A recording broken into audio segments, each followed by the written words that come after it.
Filosofando sul mistero della vita. Ascoltate questa mia poesia. Filosofando. Chi dice che è destino e chi non casa, che era già stato scritto e improvvisato. Io dico che non parmi chi stunasa, che la che pensa, non pensa nato.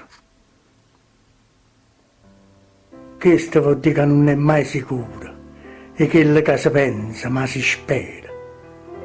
Si cerca un po' di luce dentro scuro, ma è grosso, troppo grosso sto mistero. Chi dice che venimmo qua a Castello, chi invece dice siamo fatti terra, angelo castigato e senza scella, rinda sta capa mia, c'è sta una guerra. La verità nessuno mai l'ha detta, per sto mistero l'uomo perde la capa, quello che penso, oddio che non metti scritto, è assai più bello quando non si sa. Quando non si conosce la vera faccia, si cerca il straccio velo per guardare. La vita scioglie senza lasciare traccia, ma si muove fantasia per far sonnare.